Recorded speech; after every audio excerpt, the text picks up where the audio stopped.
Hey, it's Johnny Griggs, and I'm sitting downstairs here in my basement slash little studio that I've kind of like put together for my podcast, which is the BFDK podcast, which airs every Tuesday. Zoom in, tune in, and get that information out to you guys. But today I'm just sitting here doing some production stuff, putting together my Facebook Live, also recording some stuff right now, and just having a discussion and conversation with myself. The past, you know, year or two, in reference to me, just being a little transparent, has been pretty tough. It's been up and down roller coaster with my health, with my employment as a physical education teacher slash coach at a particular private middle school in Somerset County. And just being a man is a tough road, especially a black man. And being a father, husband, uncle, grandfather, and all those things sometimes wears and tears on you. For me, it's just not a taxing task, it's just doing it. And it's confessions of myself right now that I'm having with you and having with, you know, those who may tune in and zoom in to see this.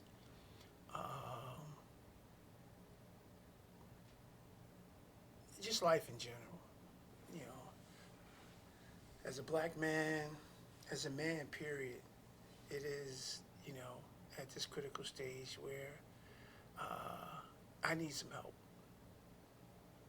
I need some help from people spiritually, mentally, emotionally, psychologically, financially.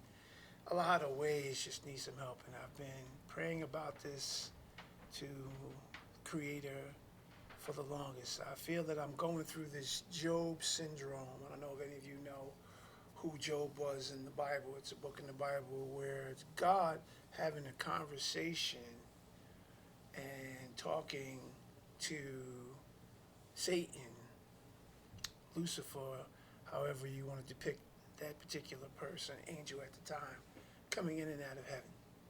And he didn't ask Satan, have you considered my servant Job? There's no one like him. For Job at the time was a righteous man, upstanding, took care of his family, and back in those days would have been considered a very rich man because he had land and property and he had cattle and he had everything that you could say. He had wife, he had kids, he had his sons, he had his daughters. And again, when God had this conversation with Satan, who was coming in out of heaven from the earth with the other sons of man, which were angels, he said, have you considered him? He's a righteous man. Here's what I need you to do. I need you to go down there to his life and wreck shop. I need you to go down there and really pretty much, do some things to kind of wreck his life, but don't kill him. Have his friends ask the question, when this happens, why are you still faithful to this God? Have his family ask those questions, his wife question it. Not only did God do this to Job once, he did it to him twice. If you know anything about God in the Bible, when he does something more than once, it's probably going to happen, and it's probably happening. So with that, Job goes through this transformation and based on faith. Still having faith in God that these things will turn themselves around and God will still continue to be in his life and he will be in God's eyes this righteous man. He had to go through a lot to make sure that this happened, and it was really an interesting story because in the end, Job figured out it's the Lord that gives and it's the Lord that takes. So is it so much that we look at the ill things that happen to us, mentally, emotionally, physically, psychologically, financially, you know, is it another outer being, or is it just ourselves and our relationship with God? God opens and closes doors and brings people into your life, for a reason and a season and a time. And sometimes they stay forever, sometimes they're just there for, you know, a certain amount of time. The words loyalty comes into play. I heard someone say one time that loyalty has a time clock, that eventually the loyalty that people have to you and you may have to someone or something eventually runs out. You know, some of it stays for a long time and some of it doesn't. Uh, that's just a word that's just kicking around in my mind. Um, I've pretty much been a loner all my life.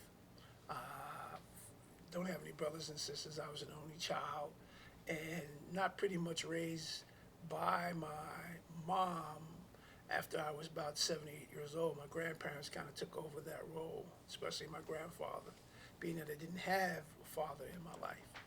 Um, so, me growing up, it was just, these things that I just thought of and just, you know, who am I as a person? Who am I as a man? Fortunately, I had certain role models in my life, one including my grandfather, who taught me the ethic, work ethic, and to be a family man. Because my uncles and other males in my family weren't like that. They weren't those role models I would consider, modeling my life after as I came into manhood. And the one thing that my grandfather taught me was that you always, put forth your best effort to take care of your family. Because I saw him do that.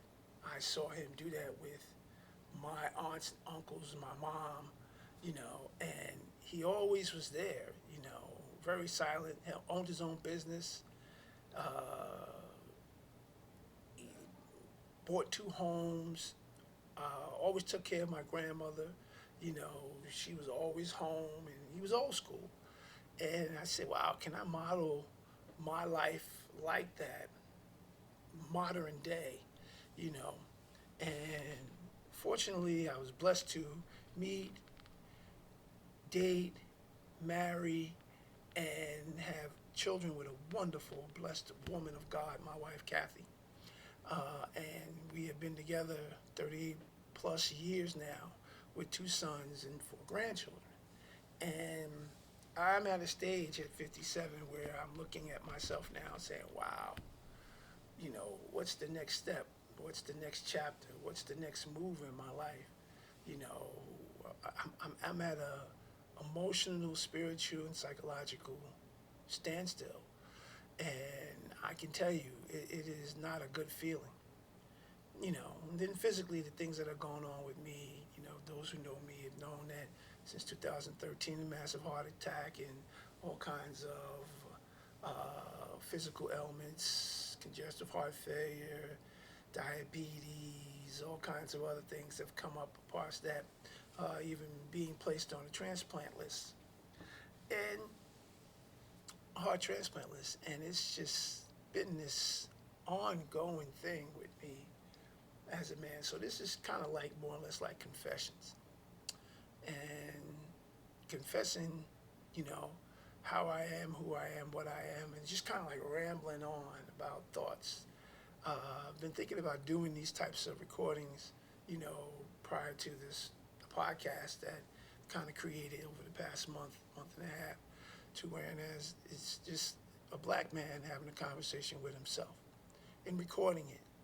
That in the event that anyone sees this, it goes public, goes on my YouTube channel, which is Black Fathers, Dads, and Kings.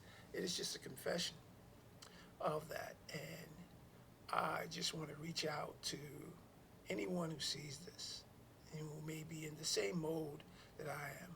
I will be doing these kind of confessions recorded prior to the podcast that I do weekly, every Tuesday, 8 p.m., just about me, and why and who I am, and how life right now is just, ooh. But the one thing that's good about it I'm here. I'm here to go through it. I'm here to walk through it. I wake up every day next to my wife, which is a blessing because I know a lot of men who are in my situation who can't do that. Every day I check social media, Facebook, Instagram, and those particular things, and something always pops up on the feeds where someone that I grew up with or knew or had an association with has gone, male and female. And it's just becoming like a daily thing. Those who are in my age range between 55 and 60. And it's mind-boggling to me that these things are happening consistently. I'm not even talking about the past 2 years, 2.5 years, 3 years with COVID, those things. But it's just been this thing of people just leaving, and God is just saying, they belong to me, and you've had them on the earth long enough, regardless of your relationship and who they are to you, you know. And it's just confession time. That's what this is. That's all I'm doing is just talking, rambling on, you know. Um, but other than those things I talked about, life is good. Life is all right. I'm doing it, and God is taking me in this direction right now. I don't know what's going to come of this podcast and trying to reach out to my brothers who are these black fathers, dads, and kings, and listening to them and talking to them. I learn a lot about myself. You know, I've learning a lot about still being a father, having two grown sons. And the conversations that I want to have with them, sometimes I can't.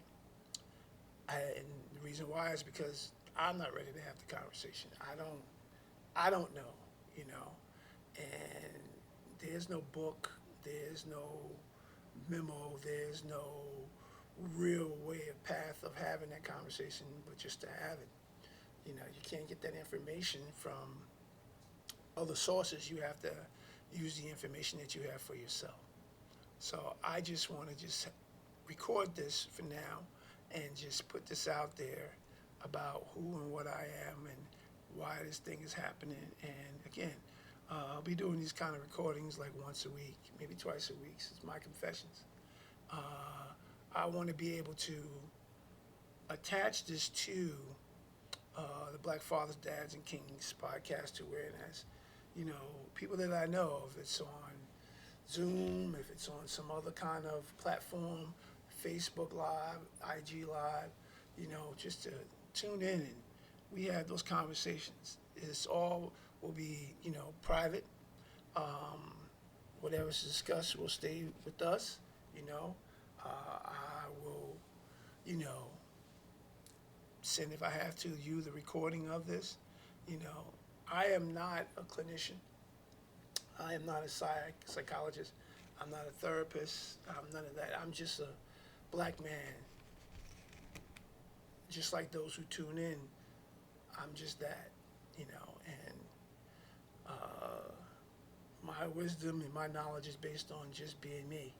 If any way I can help anyone, especially my black men, have that conversation and sit down and talk about what and who we are, tune in, zoom in, and,